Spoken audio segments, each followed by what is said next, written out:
Hey guys, how you doing? We're cracking on. We're 979 now. 979, so dangerously close to getting into four figures. We've had some decent instructive games. Okay, we've got an e4. Let's go e5. The Napoleon attack. Now, this is a bit like a kind of wayward queen when they've been to h5 and come back. Either knight seems sensible. Might be nice to stick my bishop here at some point with tempo. That would prevent the queen from going home. Okay. Right, they're targeting f7. Fairly snuff. d6, bishop e6 is an idea. Now, obviously the queen can't come in, so I don't see how. I mean, you're not going to sack your bishop on f7? So my first thought is that, like, bring the knight out, c6, d4, with this common attacking idea. It's very Vienna-like, and I can't see an issue with it, so I'm going to play it. Okay, so c3 stops that. Is that Tibet? Nepal. Okay. So he's made a pawn move. This is not a great pawn move in terms of white's development. Now, it's prophylactic. It stops my knight from coming into d4. But it also inconveniences this knight, which now cannot come to either real forward square. It kind of has to go a wonky way around the houses. It might, however, support also a d4 push at some point. So my thought is like d6. I'd like to play d5, and it is actually supported twice, but it's attacked 3 times. That's the point of the queen on f3 here. See, so if I go, got pawn takes, knight takes, bishop takes. If queen takes, then queen takes queen, and I'm just lost. So I'm thinking d6 may be the move here. Yes, it gets in the way of this bishop, but this, you know, there's nothing wrong with putting a bishop in front of a king.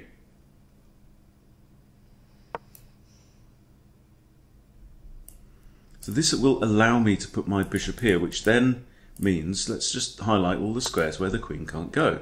There's quite a few of them. So here, she can't go there, she can't go there. She can't retreat, she can't stay where she is. So, you know, she's going to have to move sideways, basically, is what we figured out. Or, oh no, that's not in. Okay, so queen has to move sideways. We've developed a piece for knout. Queen also has to defend this, which kind of puts this one out of... Well, it doesn't, because my knight can't take this pawn, because my knight's got to defend the bishop on g4. It is still free development, and it is also kind of adds a bit of a blockage onto the king side here, so that's kind of what I'm thinking. Also, if the queen moves away from here, do I have then sufficient firepower on d5?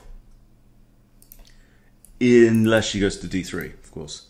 So if d5, pawn takes, knight takes, yeah, seems alright. Or I've got bishop e7 castles, I've got queen onto the 7th rank castles. These are all thoughts. Okay, queen's gone here. Queen d7 actually defends the bishop and would allow me to capture there. Also puts a bit of a pressure on here, so this pawn is well defended should the bishop have to move. I like queen d7. It's a developing move. So we've had 6 moves, right? 7, 8. Right, 7 to get my last piece off the back rank, and 8 to castle either side, and I've got options of castling either side. And you don't often have that at this point in the game. So you see I've moved 2 pawns, which in this case are the 2 central pawns. Moving this pawn allowed this bishop to come out into the board. Right? This pawn move allows this bishop to get off the back rank. Okay. So what's going on here is he's got two pieces looking at f5. Don't panic, Mr. Mannering. Important thing is not to panic. Don't panic. Third, it had the words "Don't panic" in large friendly letters on the cover. That wasn't really Peter Jones, was it? More Bagpuss, whoever narrated Bagpuss. Emily had a shop. Right, d5. Takes. My queen defends this. Right, d5, pawn takes, knight takes. If he takes the knight, only my queen can recapture, but my queen is also the only defender of this. So what about this move? Is that better? Either piece takes, knight or bishop, I recapture with a pawn.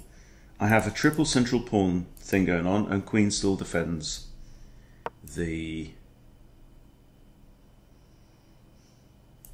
Forget about that, that's irrelevant. What am I on about? What you on about? This bishop still defends g7. Whoever captures here is a recapture. I'm liking the look of long castles at this point. I do expect, in terms of pawn structure, what's going to happen. d4 should probably come at some point. It's not actually playable right now because I've got double eyes on there. And there's only one defender in the form of c3. Okay, we recapture. Queen defendeth. Queen defendeth here. Notice opponent's only got 2 bits out on the board. d3. Are you quite sure? Now, question. Raymond, what did you want to be? Name the film. Easy one, that one. Easy one. Okay, d5 annoys the bishop. Now, if pawn should takes. Queen attacks this, but it's defended. Bishop attacks this, it's defended twice, right? What's not to like? Now, I could do this. What if bishop comes over here? I think maybe what we do is we castle first, and then we break in the middle, right? That is principled. Get your king to blooming safety, right? Get the king safe, and then you break in the middle. Now, do I care about this? You take that, I take that with a pawn towards the centre. No, I'm not concerned about this move. I'm thinking of the move d5 whilst away. Well, Albert's a little bit deeper Michael Caine, isn't he? Yeah. He's not. You're only supposed to blow the bloody doors off. That's his 70s Michael Caine. And now it's a bit more. Why do we fall, Master Wayne? Okay. I could have kicked the bishop. That to me feels like a bit of a waste of a turn. I feel like this is much more critical. I could even actually play a6 to prevent this move. Because if I play d5 now, yeah, pawn takes, knight takes, that's not bad. Knight can come here. That's a decent square. It's a kickable square, but you know. Here, pawn takes, knight takes, bishop takes, queen takes, I'm happy. I've got all the activity in the middle, and this is a weakness. There, bishop should move. I take here, he takes back. Bang. Checkmate. I think this is the most problematic move, and I want to be more of a git. Git isn't the exact word that I use in my own internal monologue, but I don't want to say my own personal choice of vocabulary on my YouTube channel. Okay, queen defends this. We've already established that. Now the bishop is under threat once more. And suddenly, things ain't looking so rosy for white here. Here, this. So I get told off for saying the word here in Russian accent. Do apologise.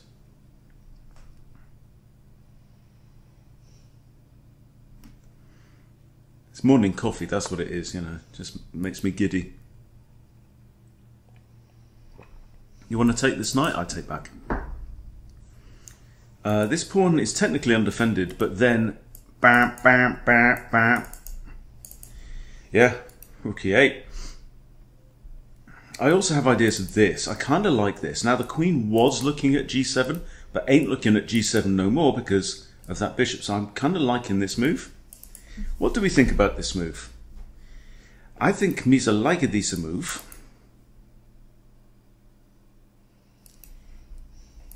You think the people's gonna die? This, then e4, with a discovered attack on the queen.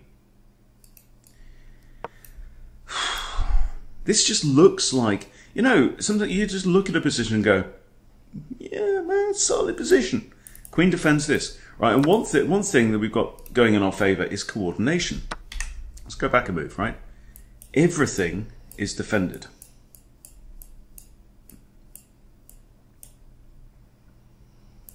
Defended, defended, defended, defended, and yes, that's also defended. So everything on my side of the board is defended. Now, black side of the board, not defended, not defended. Yes, you know. So it's just weaknesses. Loose pieces, lose pieces. So he's took here. Now, this is what I'm thinking. Queen takes is the logical move. Pawn takes, I simply cannot justify. Right? This pawn's still defended. What was this queen defending? This. Okay, that's her job. Right? Now, can my opponent take advantage of that by somehow moving this bishop? Well, taking the knight don't work because the pawn then moves and is no longer on the g file. Should the bishop bugger off somewhere else, like this, queen's attacking this, right? Bishop's attacking the knight's defended only by the pawn. But if I take this, he, for example, does this, I mean, I could just up the ante. I think I'm fine. All depends on what he's going to do, and quite honestly, you know, when your opponent is at this level, trying to base your calculation on him making the most accurate move. So there you go, right? He did something completely unexpected. So this, again, but I approve. I think that was a good move. Short castles was a good move. He was really facing some pressure in the middle. And, you know, this did cost me a tempo. It kind of gave him time to develop. Now, h6 is a thought. Bishop can't retreat there because g5 and the bishop is trapped. He can't retreat here, so you only have to retreat to one of these squares, which ain't great. So I'm liking this. If takes, I capture towards the center, and I just start charging up the middle. I'm going to keep this idea in my pocket, because you never know. Like if a piece should appear on f3, then that could be a double attack, which is better than a one-dimensional single attack. So I'm going to play h6.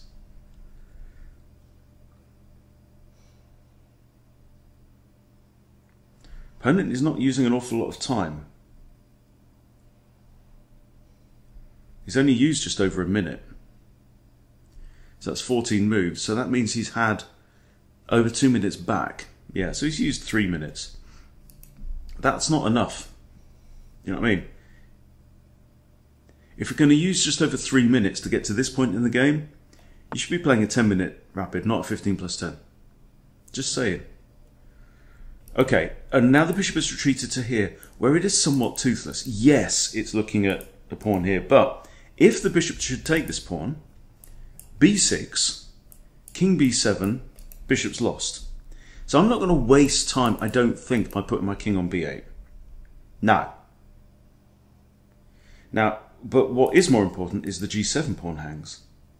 Now the question is, do I want to allow the capture of g7? I don't think I do, really. So g5 really locks down on this square. Unless I was to do something like this, hang on. Pushy, takey, takes. Bishop ends up here.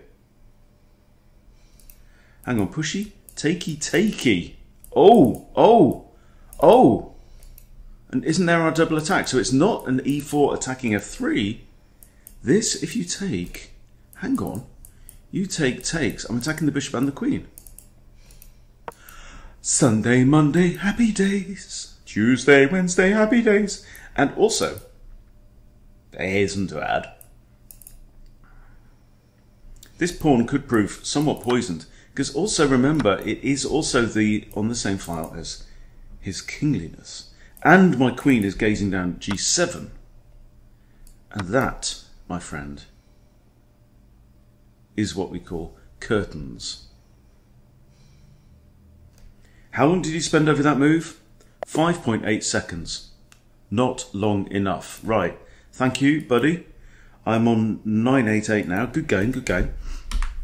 Right, let's go through the game. This is really important, by the way. Rather than just hitting game report straight away or analysis board or whatever straight away and letting the computer go, you made this many blunders and mistakes. I mean, I don't know, right? And that's the next thing.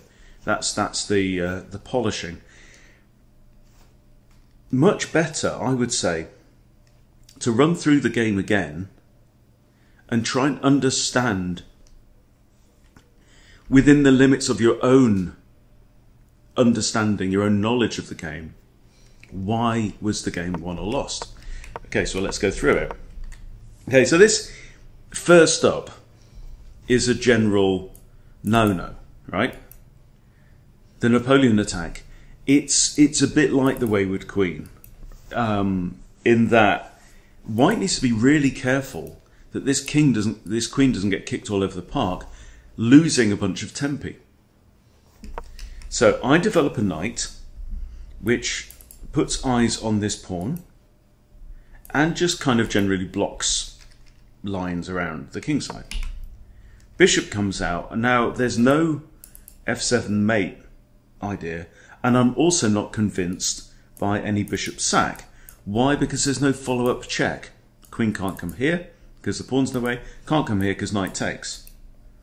So I'm okay with that. And then I go back to my default. Well, what am I supposed to be doing? I'm supposed to be developing my pieces. Knights before bishops, let's control the whole center.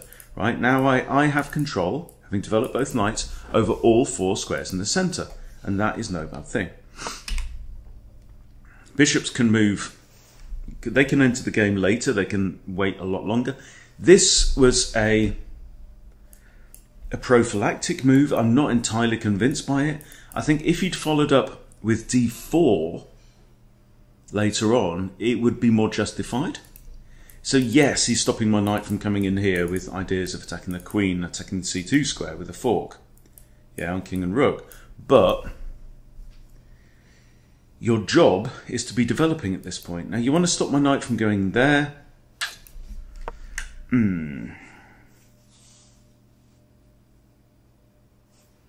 Well, knight e2 would do that, and also prepare to castle. Now he castled pretty late here, so I pushed e3. So I forego the opportunity to develop this bishop deep into the board early on in the game. But like I keep saying, bishops can hang fire. So let's see what happens. Knight comes out here. I develop my queen's bishop with tempo. And I reckon it's relatively safe. Yeah, it's only defended once. I mean, h5 could always be played, right? Queen moves to here. I now defend the bishop a second time, which is no bad. Over defending is not a bad thing, right? Because, you know, attackers can always turn up unannounced. And also, I'm getting closer to completing development. I'm getting closer to castling. This is move 6, right? This is move 6. Opponent now comes in with a knight, and this was, you know, arguably testing. He's looking at this square. Now, defending with queen and king, yes, I've 2 attackers, 2 defenders, right? So he doesn't win a pawn, but what he does win is I can't really take back because I'm giving up my queen and a pawn for 2 minor pieces, and that just doesn't add up. So I need to find another way to defend this. So we block with the bishop. I figure that whichever way he takes, I can take to the center. So this is, you know, just tactical. Nothing wrong with retreating if it's the best move. Okay, so now we have bishop tension, and notice his bishop is on an undefended square, so this really forces him to do something. I've got 1, 2, 3, 4 pieces developed. He's got 3, and he's got the white pieces. He should be in front at this point in time. And I've just wasted the tempo by moving this piece a second time. He blinks and captures now. So now I have 3 pawns in the middle 2 files for his 2. And these 3 pawns working together can be quite, they can creep up as like a, I don't know, like a scrum, like a rolling maul, if you follow rugby, right? So that's what it is, the rolling maul. Love it. Now this move I'm not convinced by. I'm still thinking d4. However, he's probably better than that. It's just castles. Right? He's behind here. This bishop's not great. This knight's not great. Just get the damn king safe before you start, and then maybe d4, punch through in the centre. My king's still not castled, but now I'm castled.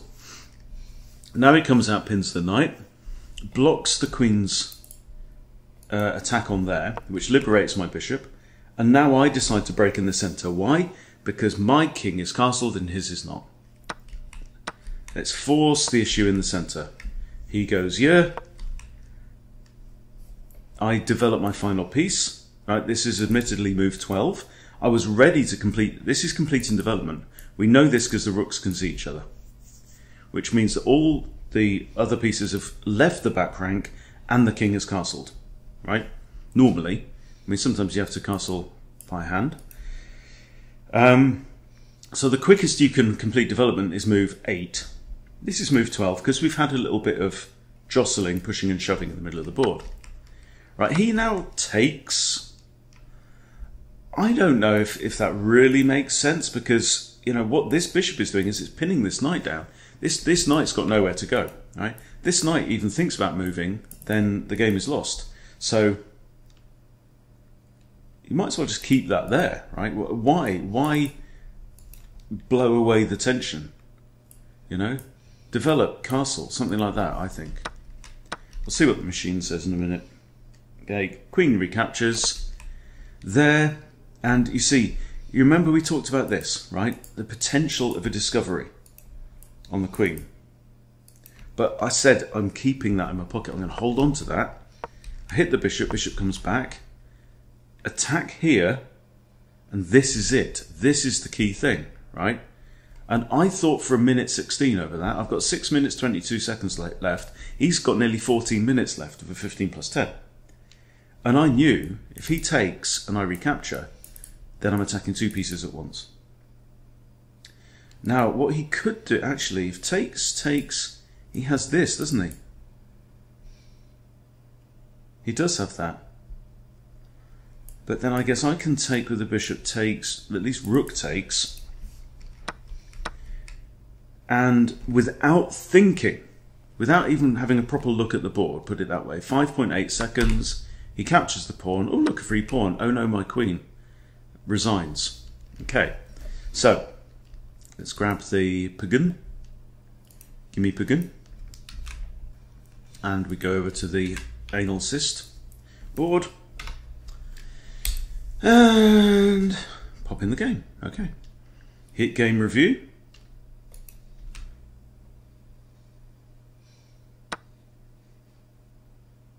.72 accuracy. Oh look, I've got 2 misses in this game. Interesting. Okay, great. This is the attitude to take, right? You look at a game, wasn't perfect, fantastic. Well, let's see what it thought I played 1900 level, right? That I will take. That I will take. Opponent played 1550. That ain't bad. Right. See, there's a general kind of creepage towards black. Creepage. I'm improving. Missed opportunity. Creepage. Just generally improving. But there's never more than about 1 pawn in it, and then a blunder, right? But this is what happens. This is how you win games at the beginner breakthrough level, right? There will be blunders. Just be awake. Inaccurate, yes. Excellent move, right? Best one's probably knight c6, I bet you. Yeah. Well, it's 0.02 of a pawn, for crying out loud. You can't say that is better when it's 0.02 of a... You annoy me sometimes, chess.com. Bishop c4, okay. Developing move. Now knight c6 is good. Okay. So c6, d5, whatever. But again, I mean, this is like the move that he played, because he really got in the way of his own knight here. Anyway, so I did this, he does that, c3 is good. See, it's good is like, well, there are better moves out there, right? What should he have done here? Developed. Get ready to castle. It's not bloody rocket science. Okay, so he does this, I do this. Again, 0.3 of a pawn. For ignore. Ignore. That's a mistake because it allows that, right? Like I said, this develops a piece while also winning a tempo on the queen. So it's a free move, right? You can have that for free. Okay, good move. Opponent's doing great. That's inaccurate. Again,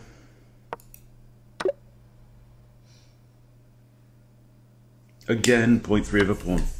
So we're talking fine margins here. Knight in.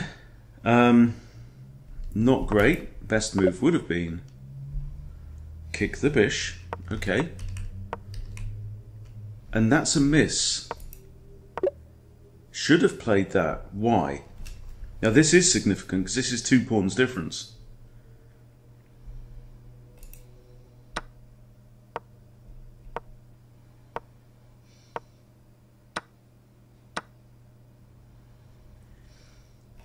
And none of that made any sense. So what if the knight just retreats? That's terrible. For some reason. The queen's very much lacking squares. What? Knight h5. Queen here would almost certainly be played. Bishop e7, the queen is trapped. Are you kidding me? What?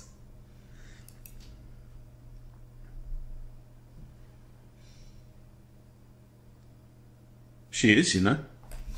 She's only bloody trapped.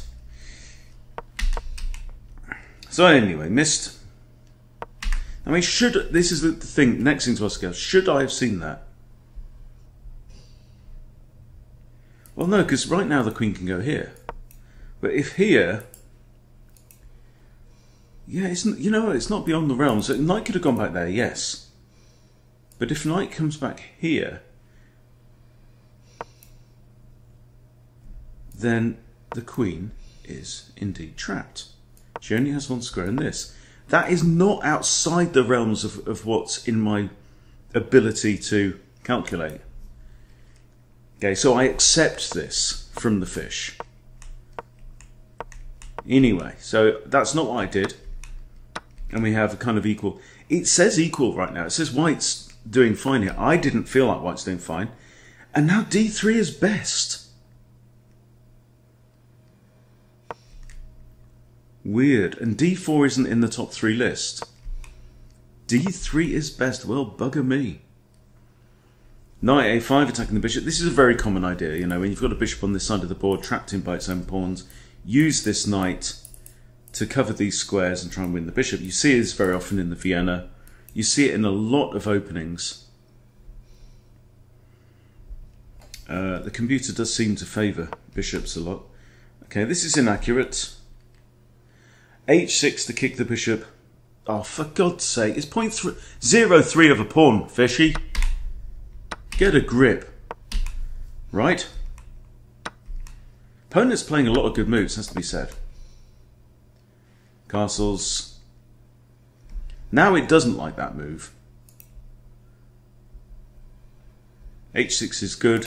Even better though. Rook h f8. No, fish, it's 0.14 of a pawn.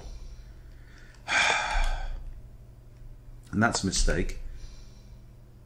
Oh, there was a better opportunity to threaten winning material. 0.8 of a pawn. But anyway, I played this. Takes, takes. And now, he should, I think, have played the bishop here, right? Which I missed in the game. Yeah. Should have played that and he's okay. He's less than the pawn down. And then that's the end of the game. So, you know, no matter what the game is, there's always an opportunity to learn. But I felt like we were doing okay here. It did come down to a tactical. I mean, it would have been really balanced at the end there otherwise. But, you know, that's the thing. Always be ready. Always, doesn't matter who your opponent is. They might be 2,000 rated, right? 2,000 rated players blunder, I promise you. But they just do it a lot more rarely. And my opponent here did not play like a beginner. My opponent played 1550, according to the engine. Jolly good game. Happy to get the win, don't matter how it comes.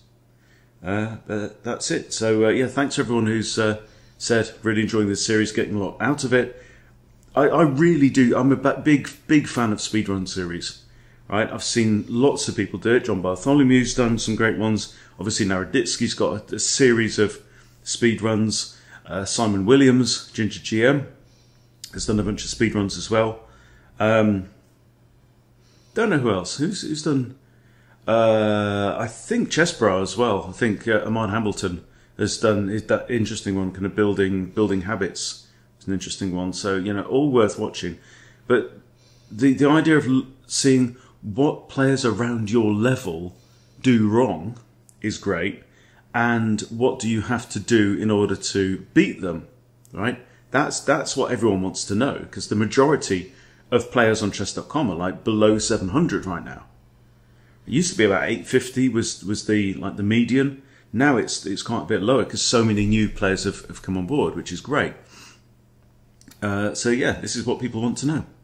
How do I beat people around my level? So, you know, I might carry this on to 1200, something like that, and then, I don't know, get in touch with chess.com and say, please, can I be a proper partner so that I can do a proper speed run, which this isn't. Because in a proper speed run, anyone you beat gets their points back. So, there you go. Fingers crossed. Wish me luck. Okay, thanks for watching, everybody. See you soon.